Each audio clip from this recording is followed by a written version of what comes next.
Bonjour tout le monde. Chin chin d'abord. Le vin est bon.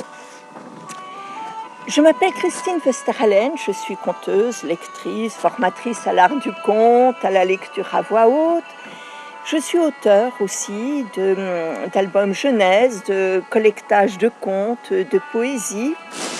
Et je vis à l'heure actuelle en Normandie, dans la Manche. D'où le petit clin d'œil avec Don Quichotte de la Manche. Comme je vis en Normandie, j'apprends le normand.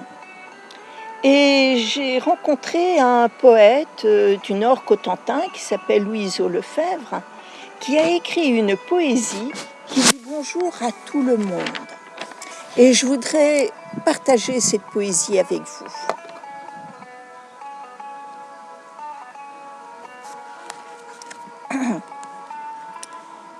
Boujou le père, payes-tu à Berre?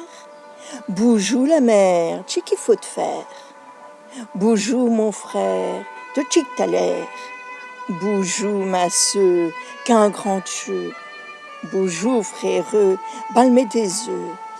Boujou cousine, qui m'a câlène. Boujou touton, je veux des marrons. Boujou ma tante, j'amène ta rente. Boujou t'es vu, j'avatimu. Boujou la vule, tchikidjidjul. Boujou visin, ralte mon kmain. Boujou vezen, tchikitamène. Boujou tertou, out minantou. On se pose toujours la question, pourquoi raconter des histoires, pourquoi les lire, que ce soit des contes, des légendes, des récits du temps passé ou du temps d'aujourd'hui. Moi, je vous dirais que pour moi, c'est parce que j'aime les belles histoires, les histoires qui nourrissent l'esprit, qui apportent des réflexions et que j'aime les transmettre pour qu'on ne les oublie pas. Je vous dirais aussi que j'aime les histoires, que ce soit des contes, de la poésie, que ce soit des légendes, des récits, des romans, des conférences, des chansons, des films, parce que ces histoires-là parlent de la vie et parlent de nous les êtres humains, et que j'aime partager ces histoires. Aussi, ça me donne envie de partager avec vous un conte du temps passé, d'un pays lointain. C'est l'histoire d'un homme. Il est assis par terre, son dos contre un mur et il tend la main. Voilà que tout d'un coup passe devant lui une femme bien mise de sa personne qui passe devant lui sans le regarder. Et puis tout d'un coup elle s'arrête. Elle fait demi-tour et dépose dans la main de cet homme 2 pièces en or. Et puis elle reprend son chemin comme de rien n'était. Mais à un certain moment, prise d'un doute, elle s'arrête et elle va se cacher derrière un muret. Et voilà ce qu'elle voit. Elle voit que cet homme, ce mendiant, se lève et entre dans une boulangerie où il en ressort quelques instants plus tard, tenant à la main une miche de pain. Bien, se dit la femme, il a acheté une miche de pain avec une pièce en or que je lui ai donnée, il achètera demain une autre miche de pain avec l'autre pièce en or que je lui ai donnée.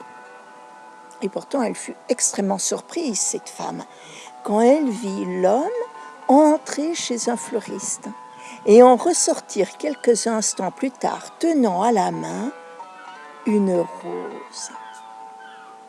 Et elle ne comprend pas. Elle est tellement surprise qu'elle en a le haut le corps. Alors elle s'approche vivement de cet homme qui venait de se rasseoir par terre et lui dit « Monsieur, je ne comprends pas. Vous faites la manche. Je vous ai donné 2 pièces en or.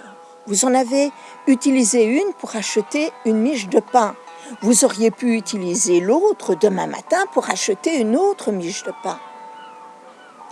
Il est vrai, madame, que je dois vous remercier de m'avoir donné 2 pièces en or.